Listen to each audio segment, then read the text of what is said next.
அந்த அந்த சந்தோஷத்தை, அந்த மக்களுடைய மலர்ச்சியை, முக மலர்ச்சியை எப்படி சொல்கிறதுனே தெரில. அந்தளவுக்கு மக்கள் வந்து இன்னல்களையும் இடைஞ்சல்களையும் சந்தித்து இந்த 4.5 வருஷ ஆட்சியில் அவரை வந்து தெய்வமாக பார்க்குறாங்க.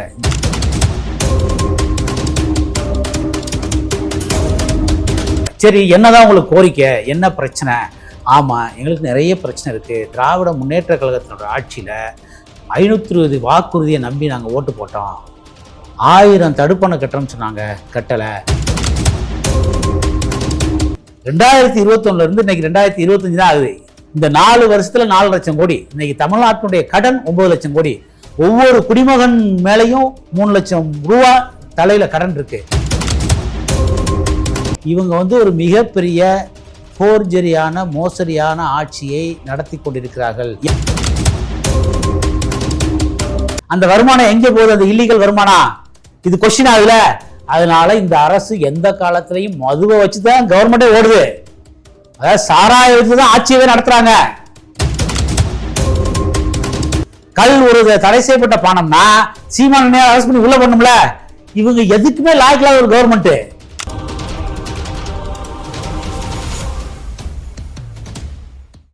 குக்கு செய்தி நேயர்களுக்கு வணக்கம். இன்றைய சிறப்பு விருந்தினர் அதிமுகவின் மாநில வழக்கறிஞர் பிரிவு துணை செயலாளர் RAS செந்தில்வேல் அவர்கள். வணக்கம் சார், எப்படி இருக்கீங்க? வணக்கம், நலமா இருக்கேன் சார். இப்போ வந்து மக்களை காப்போம் தமிழகத்தை மீட்போம் அந்த பேரணி வந்து எப்படி போயிட்டு இருக்கு சார்?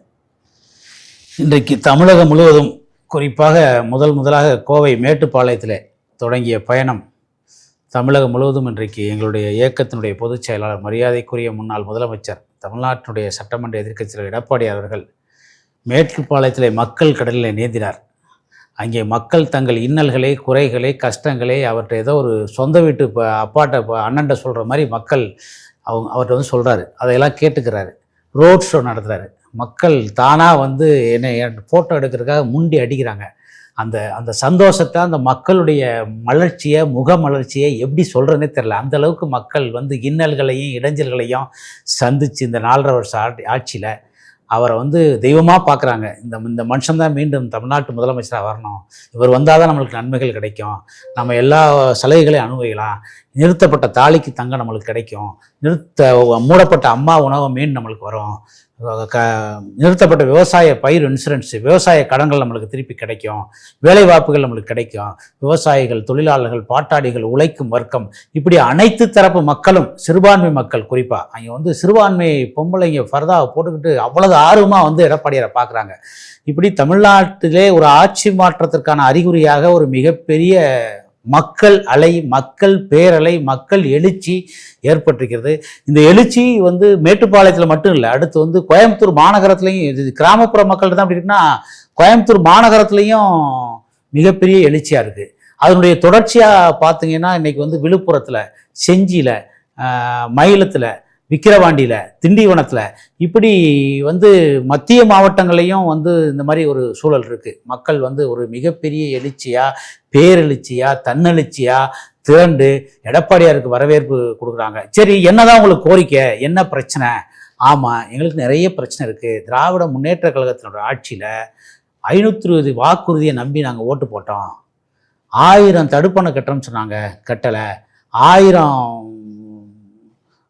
ஏரிகளை வந்து தூர்வாரம்னு சொன்னாங்க, கட்டலை. நாங்கள் ஆட்சிக்கு வந்தால் 10 லட்சம் இளைஞருக்கு அரசு வேலை வாய்ப்பு தரோம்னு சொன்னாங்க, கொடுக்கல. இந்த மாதிரி ஏகப்பட்ட வாக்குறுதிகளை, தேர்தல் வாக்குறுதிகளை நிறைவேற்றவே இல்லை. அதிமுக ஆட்சியில் குறிப்பாக அம்மா அவர்கள் புரட்சி அம்மா காலத்தில் கொண்டு வந்த வந்து இருசக்கர வாகன மானியம், அந்த அம்மா பெட்டகம், கல்வி கடன், மாணவர்களுக்கு இலவச லேப்டாப், சைக்கிள், இப்படி எந்த திட்டத்திலையும் வந்து திமுக அரசு கைவிட்டுருச்சு. 2000 மினி கிளினிக் திறந்தாங்க. நாங்களாம் ரொம்ப எளிமையாக போய் டாக்டர் சந்திக்கக்கூடிய சூழல் இருந்துச்சு, அதை மூட்டிட்டாங்க. உங்களுக்கு மருத்துவமனைகளை ஒரு தரமற்ற சிகிச்சை அளிக்கிறாங்க. இந்த மாதிரி அனைத்து துறைகளிலும் தோல்வி அடைந்த இந்த ஆட்சியை அகற்ற வேண்டும். அதனால மக்களாக நாங்கள் எடப்பாடியார் முதலமைச்சர் கொண்டிருக்கு தன்னெழுச்சியாக நாங்கள் கலந்துக்கிறோம். இப்படி வந்து மக்கள் வந்து தன்னெழுச்சியாக கலந்துக்கிறாங்க. நாங்கள் வந்து நாங்கள் அழைப்பு மட்டும் தான் கொடுக்குறோம். எடப்பாடியார் வர்றாரு, நீங்கள் வந்து எங்களுடைய வந்து கலந்துக்கிறீங்க, உங்களுடைய ஆதரவை தெரியுன்னு சொல்கிறான். தன்னெழுச்சியாக குடும்பமாக பிள்ளைகளை தூக்கிக்கிட்டு வந்து ஃபோட்டோ எடுக்கிறாங்க, வந்து வர்றாங்க, அவரை வந்து கட்டி பிடிக்கிறாங்க, அவரை வந்து வாழ்கன்னு சொல்கிறாங்க. ஒரு ஒரு மிகப்பெரிய பேரெழுச்சி அங்கே காணப்படுது. ஒரு ஆட்சி மாற்றத்துக்கான 2026 கண்டிப்பாக ஆட்சி மாற்றம் ஏற்படுவதற்கான அறிகுறி அந்த மக்கள் முகத்துல தெரியும். நீங்க வந்து இந்த அளவுக்கு வந்து ரொம்ப பாசிட்டிவா சொல்றீங்க. ஆனா ஒரு பக்கம் நிறைய பேர் என்ன சொல்றாங்கன்னா, இவங்க வந்து பாஜகவோட கூட்டணி வச்சிருக்காங்க. ஸோ கூட்டணி வச்சதுனால எடப்பாடி அவர்கள்லாம் இனியெல்லாம் கஷ்டம்தான், இனி ஆட்சிலாம் அவர் பிடிக்க மாட்டாரு அப்படின்ற ஒரு விஷயங்களுமே வந்து முன்வைக்கிறாங்க. இது எப்படி சார் பாக்குறீங்க? சும்மா ஒரு இப்போ சிம்பிள்மா, தமிழ்நாட்டில் கிட்டத்தட்ட 2019 தொடங்கிய திமுக அலைன்ஸ், இப்போ 2019 பாராளுமன்ற தேர்தல், 2021 சட்டமன்ற தேர்தல், உள்ளாட்சி தேர்தல், 2024 பாராளுமன்ற தேர்தல், அவங்க ஒரு அணியை அமைச்சிட்டாங்க. அதில் வந்து கம்யூனிஸ்ட் கட்சி, விடுதலை சிறுத்தைகள், சிறுபான்மை அமைப்புகள், காங்கிரஸ் கட்சி, இப்படி எல்லா கட்சியும் இருக்குது. அதனால் நாங்கள் எலெக்ஷனில் நாங்கள் வந்து ஒரு அணி அமைக்கணும். அதுக்கடுத்து நாங்கள் தான் திமுக தலைமையில் அணி, அதுக்கடுத்து தமிழ்நாட்டில் அதிமுக தலைமையில் ஒரு அணி. அந்த அணியில் பாஜக ஒரு அங்கம் வகிக்கிறது. எங்கள் கூட்டணி கட்சியில் அதுவும் ஒரு கட்சி. நீங்க எப்படி சொல்றீங்க? அமித்ஷா வந்து என்ன சொல்றாருன்னா, கூட்டணி ஆட்சி தான் அமையும். நீங்க வந்து நாங்க வெறும் அந்த தேர்தலுக்கான கூட்டணி தானே தவிர்த்து ஆட்சியில வந்து அவங்களுக்கு பங்கு கிடையாதுன்னு சொல்றீங்க. ஆனா அமித்ஷா வந்து கூட்டணி ஆட்சி தான் அப்படின்ற மாதிரி வந்து சொல்றாரு. ஒவ்வொருத்தருமா அவங்களுடைய கட்சியில இப்போ திருமாவளவன், திராவிட முன்னேற்ற கழகத்தினுடைய திருமாவளவன் தொடர்ந்து வலியுறுத்திட்டு இருக்காரு. எங்களுக்கு வந்து தமிழ்நாட்டில் கூட்டணி ஆட்சி வேணும், நாங்கள் ஆட்சியில் பங்கெடுக்கணும். காங்கிரஸ் கட்சிக்கு ஒரு பெரிய ஆசை இருக்குது, எப்படியாவது திராவிட முன்னேற்ற கழகத்தினுடைய அடுத்து வர்ற 2026 வந்து அவங்களுக்கு கனவு. அது இப்படி ஒவ்வொரு கட்சிக்கும் ஆசை இருக்கிறது. அந்த ஆசையை மக்கள் அங்கீகரிக்கணும்ல. அதிமுகங்கிறது ஒரு பேர் இயக்கம், பெரிய இயக்கம். இது வரைக்கும் நீங்கள் அரசியல் வரலாற்றை எடுத்து பார்த்தீங்கன்னா 7 முறை அதிமுக முதலமைச்சர் வாங்க நாங்கள் ஆட்சி அதிகாரத்தில் இருக்கோம்.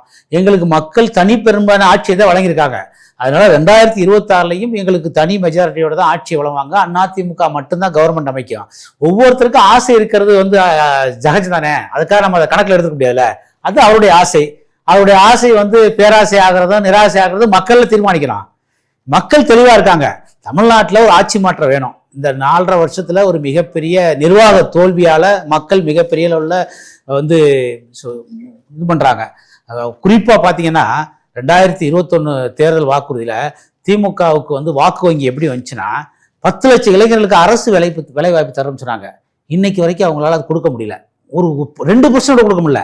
வெறும் இருங்கம்மா, 17,735 பேருக்கு தான் வேலை கொடுத்துருக்காங்க. 10 லட்சம் பேர் எங்க, 17,000 பேர் எங்க? அதனால பொய்யான தேர்தல் வாக்குறுதி சொன்னதுனால இளைஞர்களாம் வெறுப்புல இருக்கான். நீங்க என்ன பண்ணுவீங்க? ஒரு எக்ஸாம்பிள், அதாவதுங்க இன்னைக்கு வந்து தமிழ்நாட்டில் நீங்க எல்லா டிபார்ட்மெண்ட்லையும் ஒரு கணக்கெடுத்து பாருங்க. அத்தனை டிபார்ட்மெண்ட்டுக்கும் பல டிபார்ட்மெண்ட்ல சம்பளமே போடல. எல்லாம் 3 மாசம் 4 மாசம் நிலுவையில் இருக்கு. காரணம், கவர்மெண்ட் திவாலா போயிடுச்சு. இன்னும் வந்து 6 மாசத்துல என்ன ஆக போனே யாருக்கே தெரியல. ஒவ்வொரு தமிழ்நாட்டினுடைய குடிமகன் மேலையும் 3 லட்சம் ரூபாய் கடன் இருக்கு. இது யாருக்கா தெரியுமா? அதாவது 1952 நம்ம முதல்ல வந்து என்னைக்கு நம்ம வந்து தமிழ்நாடு சட்டமன்றம் ஃபார்ம் பண்ணாங்களோ அன்னைக்குல இருந்து 2021 வரைக்கும் 4 லட்சம் கோடி தான் வாங்கினோம், அனைத்து ஆட்சியும் சேர்ந்து. 2021 இருந்து இன்னைக்கு 2025 தான் ஆகுது. இந்த 4 வருஷத்துல 4 லட்சம் கோடி. இன்னைக்கு தமிழ்நாட்டினுடைய கடன் 9 லட்சம் கோடி. ஒவ்வொரு குடிமகன் மேலையும் 3 லட்சம் ரூபா தலையில கடன் இருக்கு. இந்த கடனை யார் அடைக்கிறது? அதனால பாத்தீங்கன்னா இவங்க வந்து ஒரு மிகப்பெரிய ஃபோர்ஜரியான மோசடியான ஆட்சியை நடத்தி கொண்டிருக்கிறார்கள். எப்படி ஃபோர்ஜரி? அனைத்து துறைகள்லையும் வேலை வாய்ப்புக்கான வாய்ப்பை ஏற்படுத்தல, ரெக்ரூட்மெண்ட் பண்ணவே இல்லை. கன்சால்டேட் பேருங்கிற பேர்ல வந்து அவங்களே வந்து பிரைவேட் ஏஜென்சி மூலியமா, அவுட் சோர்சிங் மூலியமா ஆட்களை எடுத்து இவங்க ஒரு ஏஜென்சி மாதிரி அரசு பணத்தை வந்து அந்த ஏஜென்சிக்கு போக வச்சு முதலமைச்சருடைய குடும்பத்துக்கே பணம் போகுது, இதுல கமிஷன் போகுது. அதனாலதான் எந்த ரெக்ரூட்மெண்ட் பண்ணாம 10 லட்சம் பேருக்கு வேலை தரம் சொன்ன மரியாதைக்குரிய முதலமைச்சர் அவர்கள் தேர்தல் வாக்குல சொன்னாரு. இன்னைக்கு 17,000 பேருக்கு தான் வேலை கொடுக்க முடிஞ்சுச்சு. டிஎன்பிசியினுடைய கணக்குப்படி, ரீசெண்டா அறிவிச்ச கணக்குப்படி அதே அவங்களால கரெக்டா சொல்ல முடியல. ஒரு 15,000 இருந்து 17,000 பேருக்கு தான் இந்த 4.5 வருஷத்துல வேலை கொடுக்க முடியுது. இப்படிப்பட்ட நிர்வாக தோல்வி அடைஞ்ச ஒரு அரசு தமிழ்நாட்டுக்கு தேவையா? சொல்லுங்க. அதனால மக்கள் மாற்றத்தை விரும்புறாங்க. அந்த மாற்றத்திற்கான அறிகுறி தான் இன்றைக்கு மக்கள் தன்னெழுச்சியாக கிளம்ப ஆரம்பிச்சிட்டாங்க. இந்த அரசுக்கு எதிராக எங்கே பார்த்தாலும் போராட அரசு டாக்டர்கள், எங்களுக்கு சம்பள நிலுவை, எங்களுக்கு 3 பதவி உயர்வு இல்லை, எங்களை வந்து நிரந்தரம் அல்ல, எங்களுக்கு பணி சுமை அதிகமா இருக்கு, போராட்டம். அரசு டாக்டர்கள் யார்? அவங்கெல்லாம் மக்களுக்கு அன்றாடம் மக்களுடைய உயிர்நாடி பிரச்சனைக்கு தீர்வு சொல்லக்கூடியவர்கள். அவர்கள் தெருவில் இறங்கி போராடுறாங்க, விவசாயிகள் போராடுறாங்க, தொழிலாளர்கள் போராடுறாங்க, பாட்டாளி வர்க்கம் போராடுது, ஆசிரியர் பெருமக்கள் போராடுறாங்க. அனைத்து தமிழ்நாட்டில் உள்ள அனைத்து தரப்பு மக்களும் போராட்டத்தை முன்னெடுக்காதா இல்லையா? இன்றைக்கு எதிர்கட்சியா இருக்கும்போது என்ன சொன்னாரு? நாங்க வந்து அரசியல் பண்ணாம அவியலா பண்ணுவோம், நாங்க வந்து போராட்டம் பண்ணுவோம் அப்படின்னு சொல்லிட்டு மதுவிலக்கு வேணும்னு போராட்டம் பண்ணாரு. நாங்க ஆட்சிக்கு வந்தால் எங்களுடைய முதல் கையெழுத்து, எங்க அண்ணனுடைய முதலமைச்சரான மரியாதைக்குரிய கனிமொழி முதலமைச்சருடைய தங்கை என்ன சொன்னாங்க? நாங்க ஆட்சிக்கு வந்தா முதல் கையெழுத்து மதுவிலக்கு தான் சொன்னாங்க. ரோட்ல இறங்கி போராடினாங்க, கருப்பு சட்டை போட்டு போராடினாங்க, வீடு வீட்டுக்கு கருப்பு சட்டை பிடிச்சி மதுவிலக்கு வேணும் போராடினாங்க.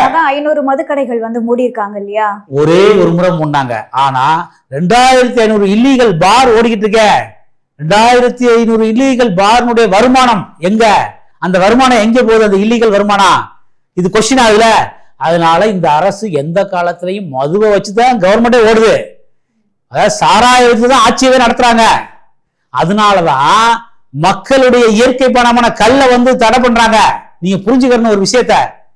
ஏன் சீமான் போய் கல்ல இருக்கிறார்ல, உனக்கு திராணி இருக்கா, தெம்பு இருக்கா, அரெஸ்ட் பண்ண முடியாது. கல் ஒரு தடை செய்யப்பட்ட பணம்னா சீமான் அரெஸ்ட் பண்ணி உள்ள பண்ணும்ல. இவங்க எதுக்குமே லாய்க்கல ஒரு கவர்மெண்ட். சார் மக்கள் அங்கங்க போராடுறாங்க, அஜித் குமார் மாதிரி ஆளுகளை அடிச்சு கொலை செய்றீங்க சம்பந்தமே இல்லாம, மக்கள் போராட்டம் பண்றாங்க, உடனே அத காவல்துறை எல்லாம் வந்து கைது பண்றாங்க, பணியில இருந்து நீக்குறாங்க இல்லையா? ஒரு இது வரைக்கும் நீங்க வந்து இப்ப கேட்டதுனால அந்த கொஸ்டின் நான் பதில் சொல்ல வேண்டிய சூழல் இருக்கு. இந்த 4.5 வருஷ ஆட்சியில தமிழ்நாட்டில் மரியாதைக்குரிய முதலமைச்சரின் தலைமையிலான காவல்துறையில 25 லாக்அப் டெத் நடந்திருக்கு, கஸ்டோடியல் டெத். இப்ப இந்த கஸ்டோடியல் டெத்துக்கு ஏன் நடக்கணும், எதற்கு நடக்கணும் கேள்வி வரும். 1994 டிகே பாசு வெர்சஸ் வெஸ்ட் பெங்கால்ங்கிற உச்சநீதிமன்றம் வழங்கிய வழக்கு ஒரு பெரிய தீர்ப்பு கொடுத்துருக்காங்க. அனைத்து மாநிலங்களுக்கும் பொருந்தும். ஒரு குற்றவாளியை கைது செய்தால் காவல்துறை அந்த இன்ஸ்பெக்டரோ அந்த போலீஸ் வந்து என்னென்ன விதிமுறைகளாம் ஃபாலோ பண்ணணும் அப்படின்னு இருக்கு. அவரை ஃபர்ஸ்ட்டுக்கு அரெஸ்ட் பண்ணால் அவங்க வீட்டுக்கு தகவல் தெரிவிக்கணும், முதல்ல போய் அவரை ஹாஸ்பிட்டலில் செக் பண்ணணும், இதெல்லாம் மேண்டரி. அவருக்கு வந்து ஃபர்ஸ்ட் ஒரு நல்ல இதை ஏற்படுத்தி கொடுக்கணும், சூழலை, அவருக்கு நல்ல மனநிலை இருக்கான்னு செக் பண்ணணும். இப்படி 14 ரூல்ஸ் அண்ட் ரெகுலேஷனை ஆல்ரெடி சுப்ரீம் கோர்ட் போட்டிருக்கு. இதை ஃபாலோ பண்றதே இல்லை தமிழ்நாடு போலீஸ். இதனாலதான் லாக்அப் டெத் நடக்குது. சட்டம் என்ன சொல்லுது? ஒருவன் குற்றம் செஞ்சால் அவனை சட்டத்தின் முன் நிறுத்தி அவனை தண்டனை வாங்கி கொடுக்கலாம். நீங்க இந்த 24 வந்து லாக்அப் டெத்து. ஆனால் அஜித்குமார் வழக்கு சட்டவிரோத கொலை. லாக்அப் டெத் வேற, சட்டவிரோத கொலை வேற. சரி, என்ன டிஃபரன்ஸ்? லாக்அப் டெத்னா ஒரு வழக்குல அவன் இன்வால்வ் இருந்தா விசாரணை பண்ணி அவன் மேல எஃப்ஐஆர் போட்டு அரெஸ்ட் பண்ணா அந்த விசாரணை இருக்கும்போது இறந்தா லாக்அப் டெத். அஜித்குமார் வழக்குல எஃப்ஐஆரே போடல, குற்றம் நடந்திருக்கான தடயமே இல்லை. ஒரு ஃபோர்ஜரி, ஒரு 420 நிகிதாங்கிற ஒரு கல்லூரி பேராசிரியர் அவங்க மேல பல வழக்குகள், கிரிமினல் வழக்குகள் நிலுவையில் இருக்கு. பல பேர்ட்ட வேலை வாங்க அரசு வேலை மோசடி பண்ணிருக்காங்க. பல வகை ஏற்கனவே ஒருத்தர் திருமணம் பண்ணி தரேன்னு சொல்லிட்டு ஏமாத்திருக்காங்க. இப்படி ஒரு 420 பெண்மணியினுடைய புகாரை பெற்றுக்கொண்டு எஃப்ஐஆர் பதியாமலே விசாரணை செய்யாமலே சட்டவிரோதமாக தனிப்படை எங்கே வரணும்? எஃப்ஐஆர் போட்டு இன்ஸ்பெக்டர் பெர்மிஷன் கேட்டா மட்டும்தான் தனிப்படை உள்ள வரணும். அதனால சட்டவிரோதமா தனிப்பட அஜித்குமாரை தூக்கிட்டு போயிருக்காங்க, அடிச்சிருக்காங்க, மிளகாப்பொடியை கண்ணில் போட்டிருக்காங்க, மர்ம உறுப்புல போட்டிருக்காங்க, வாயில போட்டிருக்காங்க. பெரிய அரபு தேசத்தை கூட இந்த மாதிரி அநியாயம் பண்றதுல ஒரே நேரத்தில் வெட்டி கொண்டு வான் தண்டனை. ஆனா ஜனநாயக நாட்டுல சமூக நீதியை நான் காப்பாற்ற முதலமைச்சர் ஆட்சியில அப்படின்னு சொல்லிக்கிட்டு இருக்கிற முதலமைச்சர் ஆட்சியில ஒரு மிகப்பெரிய அக்கிரமா அநியாயம் இவ்வளவு இது எங்கேயாவது நடக்குமா? எவ்வளவு பெரிய கொடூரம், அரக்கத்தனது. மிளகாப்பொடிய வாயிலையும் மர்ம உறுப்புலையும் கண்ணையும் போட்டு ஒரு ட்ரீட்மெண்ட் என்ன? இதுக்கு பேர் என்ன? இது சட்டவிரோத விசாரணை தானே? இந்த கொலை சட்டவிரோதம் தானே? 4 மணி நேரம் அடிச்சு பணத்தை போட்டிருக்காங்க போலீஸ் வண்டியில. அதனால இது முழுக்க முழுக்க சட்டவிரோத கொலை. இதை வந்து மறைக்க இந்த அரசு முயற்சி செய்யினா நீதிமன்றம் விடாது. நீதிமன்றம் கடுமையான சாட்டை எடுத்திருக்கு. அதனால இதுல வந்து யார் ஈடுபட்டிருந்தாலும், குறிப்பா அந்த எஸ்பி, டிஎஸ்பி, ஐஜிஐ ஈடுபட்டாலும் நீதிமன்றம் கண்டிப்பாக தண்டனை கொடுக்கும். வழக்கு சிபிஐ போயிடுச்சு. அதனால சிபிஐ இதுல மிக துரிதமாக விசாரணை துவக்கப்படுது. மிகப்பெரிய சட்டத்தின் முன்னிறுத்தி இதுல ஈடுபட்ட யாரா எவ்வளவு பெரிய அதிகாரி இருந்தாலும் எவ்வளவு பெரிய கொம்பனா இருந்தாலும் அவருக்கு தண்டனை உண்டு. தொகுதி வரையறு அப்படின்ற பேர்ல வந்து தமிழகத்தை பழி வாங்குறாங்க மத்திய அரசு. தமிழக பக்கம் வந்து எடப்பாடி அவர்கள் வந்து நிக்காம டெல்லி பக்கம் நிக்கிறாரே.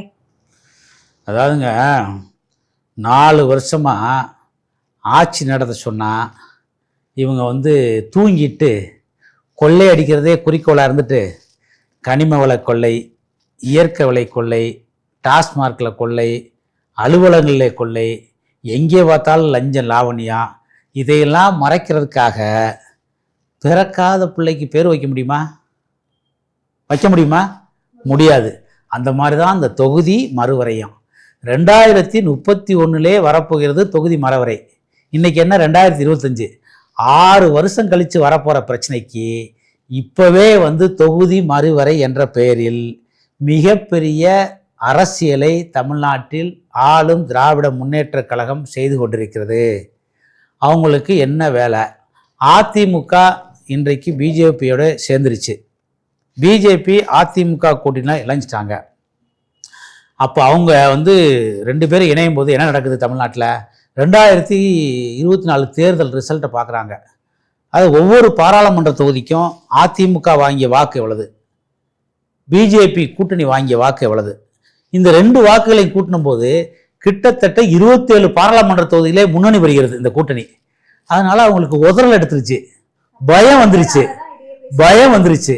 அதனால நடக்காத பிரச்சனை தொகுதி மறுவரையறை 2031 தான் அதை பற்றி சிந்திக்கவே போகிறாங்க. அது நடக்கவே போகுது.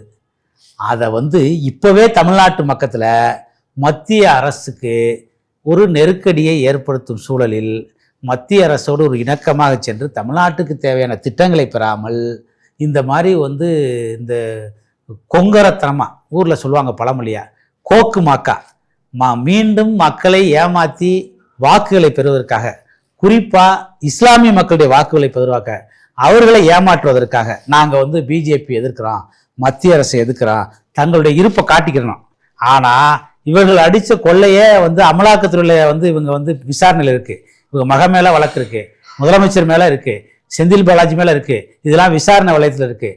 ஆனால் அந்த வழக்கை துரிதிப்படுத்தினா நேராக அவங்க போய் வந்து அங்கே உள்ள முக்கிய புள்ளிகளை பார்த்து கப்பங்கட்டி தன்னை தப்பிச்சுக்கிறதுக்காக மறுபடியும் இங்கே வந்து இந்த தொகுதி மரவரையை பேசுறது. இப்படி எத்தனை நாளைக்கு தான் ஏமாற்ற முடியும்? சார், இது வந்து இப்போ பண்ணலை திமுக அரசியல். திமுக வந்து மரியாதைக்குரிய கருணாநிதி என்னைக்கு வந்து திமுகவை தொடங்கினாரோ, இந்த குறுக்கு வழியில் போய் திமுக நுழைஞ்சாரோ அன்னைக்கிலிருந்து இந்த வேலையை தான் பண்ணுவார். அதாவதுங்க, மரியாதைக்குரிய இந்திரா காந்தி மதுரைக்கு வரும்போது அவங்கள வந்து திமுக குண்டர்கள் ரவுடிகளை விட்டு அடித்து மண்டையை உடைச்சி அவங்களுக்கு ரத்தம் வந்துருச்சு. அவர் என்ன சொன்னாரம்மா, பத்திரிகையாளர் கேள்வி கேட்கும்போது, இந்த மாதிரிங்க ஒரு நாட்டினுடைய பிரதமர் இங்கே வந்திருக்காங்க, அவங்கள இந்த மாதிரி குண்டர்களை விட்டு அடித்து உங்களுடைய ஆட்சி அதிகாரத்தை பயன்படுத்தி இப்படி ரத்தம் வர வைக்க அடிச்சிருங்களே, இதெல்லாம் நியாயமான பத்திரிகையாளர் கேள்வி கேட்கும்போது, அது பெண்களுக்கு வரக்கூடிய மாதவிடாய் இருக்கலாம்னு சொல்லிட்டு ஒரு ஒரு குதர்க்கமான ஒரு கோமாளித்தனமான ஒரு காம வெறியோட பதில் சொன்னவர் கருணாநிதி. அவருடைய புள்ள எப்படி இருக்கும்? அதே மாதிரி தான் காங்கிரஸினுடைய சட்டமன்ற உறுப்பினர் மரியாதைக்குரிய வந்து அனந்தநாயகி அவர்கள் சட்டமன்றத்தில் வந்து மரியாதைக்குரிய கருணாநிதியை பார்த்து கேட்கிறார், திராவிட நாடு எங்கே நீங்கள் சொல்லுங்க அப்படின்னு. நான் பாவாடையை அவித்துப்பார், நாடாவை பாவாடை தூக்கிப்பார், நாடாவை அவித்துப்பார்னு கொச்சையாக பதில் சொல்ல பெண் குலத்தையே கேவலப்படுத்துவது கருணாநிதி. அவருடைய புள்ளதான் இன்னைக்கு முதலமைச்சராக இருக்காரு. அதனால இவங்கள்ட்ட வந்து உண்மையை நீங்க எதிர்பார்க்கவே முடியாது. இவங்க வந்து ஒரு ஒரு பொய்மை வாழ்ற வந்து உலகம். அதனால தொடர்ந்து திராவிடம் திராவிடம் திராவிடம் சொல்லிட்டு ஒட்டுமொத்த தமிழ்நாட்டை ஏமாத்திக்கிட்டு இருக்கிறவங்க, ஒட்டுமொத்த பூர்வகுடி தமிழர்களை ஏமாத்திட்டு இருக்குங்க. அதனால இவங்க இப்படியே பிரச்சனை பண்ணியே வாழ்ந்தவங்க. இவங்க வந்து வாழ்க்கையில இவங்களுக்கு நன்மை செய்யணுங்கிற வேலையே இருக்காது. இந்த 4.5 வருஷம் ஆட்சியில தமிழ்நாட்டில் எங்கேயாவது காலேஜ் வந்திருக்கா? இருங்க, அது எப்படி வந்திருக்கு நான் சொல்றேன். அது அடுத்த கேள்வி கேளுங்க. அதாவது அதிமுக ஆட்சியில் நீங்க பார்க்கணும், 27 வந்து பாலிடெக்னிக் போன 4.5 வருஷம் எடப்பாடி ஆட்சி மட்டும் 27 polytechnic, 24 arts and science college, 7 பொறியியல் கல்லூரி, 7 சட்டக்கல்லூரி, 11 மருத்துவக் கல்லூரி, இப்படி காலேஜா கொண்டு வந்தாரு. மத்திய அரசோட ஒரு நியாயமான இணக்கமாக போயிட்டு தேவையான அத்தனை திட்டங்களையும் வந்து தமிழ்நாடு முழுவதும் உள்ள ஏரியெல்லாம் தூர்வாரினார். யாராவது பண்ண முடியுமா? தான் ஒரு விவசாயியா தமிழ்நாட்டில் உள்ள அத்தனை ஏரியும் தூர்வாரப்பட்டது எடப்பாடி ஆட்சியில. நீங்க பார்க்கணும், பள்ளி கல்வித்துறைக்கு அவ்வளவு பெரிய ஃபண்டை ஒதுக்கி அவ்வளவு தொலைக்கு பண்ணார் எடப்பாடியார். ஒரு ஒரு பொற்கால ஆட்சி நடத்தினார். இன்னைக்கு பாருங்க சார், நாங்க 11 மருத்துவக் கல்வியை நாங்க மத்திய அரசுல போராடி நாங்க வாங்கி கொடுத்தோம். இன்றைக்கு அந்த 11 மருத்துவக் கல்விக்கு அங்கீகாரம் ரத்தார அளவுக்கு இந்த அரசு நடத்திட்டு இருக்காங்க. ஏற்கனவே இருக்கக்கூடிய தமிழ்நாட்டில் 36 மருத்துவக் கல்வி இருக்கு. இந்த 11 போக மீதி 36 மருத்துவக் கல்வி இருக்குல்ல, கிட்டத்தட்ட 30 வருஷம் 40 வருஷம் 50 வருஷம் மருத்துவர்கள் எல்லாம் இன்ஃப்ராஸ்ட்ரக்சர் சரியில்லாம, அங்க உள்ள கட்டமைப்பு சரியில்லாம மத்திய மெடிக்கல் கவுன்சில் நோட்டீஸ் விட்டுருக்கு. என்ன விட்டுருக்கு? இதெல்லாம் இந்த 4 வருஷத்துல எந்த ஃபண்டும் அலோகேட் பண்ணாம மத்திய அரசு இவ்வளவு நாங்க அலாட் பண்றோம், நீங்க எந்த கட்டமைப்பு வசதி பண்ணாமையே நீங்க ஒரு முறையற்ற நீங்க இதை நடத்திக்கிட்டு இருக்கீங்க அப்படின்னு நோட்டி நம்மளுடைய 11 கல்வி நாங்க அதிமுக போராடி பெற்று கொடுத்த 11 மருத்துவ அங்கீகாரம் வரக்கூடிய சூழல் இருக்கு. ஏற்கனவே உள்ள கல்லூரியும் மருத்துவக் கல்லூரியுடைய தரங்களும் குறைஞ்சு போச்சுன்னு மத்திய மெடிக்கல் கமிஷன் நோட்டீஸ் இருக்கு. தமிழ்நாடு இது அசிங்கமா இல்ல, வெக்கமா இல்ல இந்த ஆட்சிக்கு? இவர் வெக்கங்கட்ட ஆட்சி நடத்துறாங்க. இதுதான் உதாரணம். மோசமான ஆட்சி நடந்துட்டு இருக்கு. இது நான் சொல்றது ஒரு டிபார்ட்மெண்ட் மட்டும் தான், கல்வித்துறை மட்டும் என்ன, பள்ளி கல்வித்துறை, கல்லூரி எல்லாத்துலயும் ஒரு தரமற்ற ஆசிரியர் நியமனம் இல்ல, பேராசிரியர் நியமனம் இல்ல, சட்டக்கல்லூரியில பேராசிரியர் நியமனம் இல்ல. இதுக்கு காரணமா என்ன சொல்றாங்கன்னா, மத்திய அரசு கல்விக்கான நிதியை கொடுக்க மாட்டேங்கிறாங்க அப்படின்றத ஒரு விஷயத்த முன்வைக்கிறாங்க. சோ நீங்க எதிர்கட்சியா இருக்கீங்க, அதுவும் பாஜகவோட கூட்டணி வச்சிருக்கீங்க. இது சம்பந்தமா நீங்க விவாதம் வைக்கலாம் இல்லையா மத்திய அரசு கிட்ட? அருமையான கொஸ்டின்மா. மத்திய அரசு பணமே கொடுக்கல. எப்படி மரியாதைக்குரிய மறைந்த கருணாநிதிக்கு மதுரையில் 80 கோடியில் நூலகம் திறக்கிறீங்க, சென்னையில் நூலகம் அமைக்கிறீங்க, 80 கோடியில் சிலை அமைக்க போறீங்க, பேனா சிலை அமைக்க போறீங்க, தமிழ்நாடு முழுவதும் எங்கே பார்த்தாலும் கருணாநிதிக்கு சிலை, கருணாநிதிக்கு பேருந்து நிலையம். உங்களுக்கு பணம் எப்படி வருது? இந்த ஆட்சிக்கு என்ன நெருக்கடி தெரியுமா? அதாவது ஒரு போலி வாக்குறுதியை, பொய்யான வாக்குறுதியை கொடுத்துட்டாங்க மக்கள்கிட்ட. நாங்கள் ஆட்சிக்கு வந்தால் அனைத்து ரேஷன்தாரர்களுக்கும் மகளிர் உரிமை தொகை 1000 வழங்கப்படும். இப்போ அனைத்து ரேஷன் கார்டுக்கும் 1000 ரூபா வழங்குறாங்களா? ஒரு குறிப்பிட்ட ரேஷன் கார்டுக்கு வழங்குறாங்க. ஒரு குறிப்பிட்ட என்ன ஆச்சுன்னா, அந்த அனைத்து துறையில் உள்ள ஃபண்டை இப்போ எக்ஸாம்பிள் பார்த்தீங்கன்னா, மத்திய அரசு ஒரு 500 கோடி ஆதி திராவிட நலத்துறைக்கு ஒதுக்குதுன்னா, அந்த 500 கோடி ஆதி திராவிட நலத்துறைக்கு இது பண்ணல. அங்கே உள்ள கல்லூரி பயில்ற மாணவர், அங்கே உள்ள பள்ளியில் இருக்கிற ஆதி திராவிட மாணவர்கள்லாம் அவங்களுக்கு மானியம் வராமல், அவங்களுக்கு கல்வி கடன் கிடைக்காம ரொம்ப கஷ்டப்படுறாங்க. அந்த அமௌண்ட்டை அந்த துறைக்கு செலவு பண்ணாம இவங்க டைவர்ட் பண்ணி மகளிர் உரிமை துறை கொடுக்குறாங்க. இந்த மாதிரி எல்லா டிபார்ட்மெண்ட் நடந்துட்டு இருக்கு. ஏன் இந்த ஆட்சி மறுபடியும் நான் திவாலாகி போச்சு, கடல்ல மூழ்கிட்டு நான் சொல்றேன்னா, இப்ப ஆசிரியருக்கு சம்பளம் போட முடியல, டாக்டருக்கு சம்பளம் போட முடியல, சத்துணவு ஊழியருக்கு சம்பளம் போட முடியல, பகுதி நேர ஆசிரியருக்கு சம்பளம் போட முடியல. இப்படி அனைத்து துறையும் சம்பளம் போடாம 3 மாசம் 4 மாசம் பெண்டிங் வச்சு இந்த அரசு சம்பளம் போடுது. காரணம், அவர்களுக்கு வருகின்ற அந்த ஃபண்டை இங்க அலோகேட் பண்ணாம இவங்க மகளிர் உரிமை தொகை கன்வெர்ட் பண்ணி கொடுக்குறாங்க. இதுதான் உண்மை. நீங்க இப்ப மகளிர் உரிமை தொகை குறை சொல்றீங்க. ஆனா எடப்பாடி அவர்களே நாங்க இனிமே ஆட்சிக்கு வந்தா 1500 ரூபாய் மகளிர் உரிமை தொகை கொடுக்குறோம் அப்படின்னு சொல்லியிருக்காரு. அப்போ நீங்க வந்தா மட்டும் எப்படி கொடுக்க முடியும்? எங்களுக்கு திறமை இருக்கு, எங்களுக்கு ஆட்சி நிர்வாகம் பண்றதுக்கு திறமை இருக்கு, ஆளுமை பண்றதுக்கு திறமை இருக்கு. நாங்க எப்படி இல்லம்மா, சாத்தியமே இல்லாத சத்துணவை தமிழ்நாடு முழுவதும் சாத்தியமாக்கக்கூடிய அதிமுக உண்மையா? அன்றைக்கு ஒரு 30 வருஷம் முன்னாடி சத்துணவுங்கிறது ஒரு பெரிய எட்டாக்கணையா இருந்துச்சு.